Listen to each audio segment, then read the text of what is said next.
Power from Hendrick Motors, and how about Johnny Morris and Bass Pro Shop and everybody who allows us to get here is pretty wild. There, hey, you ever fucking do that?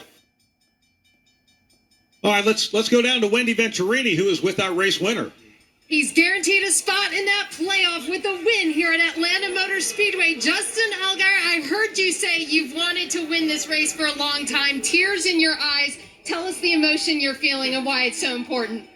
Just racing in general, you know, this sport is so humbling and so hard to get to victory lane, and this team does. Break from our top five here, because as we were interviewing Noah Gragson, Daniel Hemrick came over very upset, and I'm walking with Hemrick now down pit road. Some punches were thrown. Very frustrated, Daniel. What happened there in the number 18?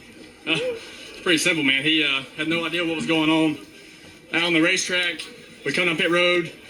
The guy pitted behind us. Went to accelerators. I was pulling my box. That made me have to steer around the guy, go in the nines box.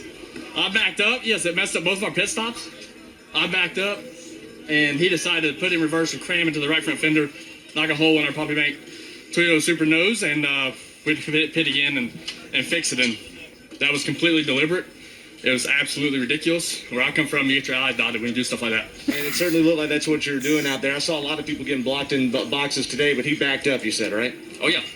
Crammed in reverse, backed up, and punched a hole in the nose of our car. So, punched a hole in the nose of our car, and I got one punch in his eye, so we're even. I saw that happen in front of this, and NASCAR was quick over there to break up that altercation, but there were several punches thrown between Noah Gragson and Daniel Hemrick there. Hemrick walking away very upset, guys. So Hemrick came up and shoved Gragson.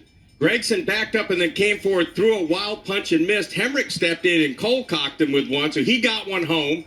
And then everybody jumped in. A few crew members were beginning to fight as well, so that was really interesting what happened there. And the replay did show that Gragson backed up into Hemrick on that pit stop, and it did, let's call it the way it is, it looked deliberate. Let's go to Wendy Venturini.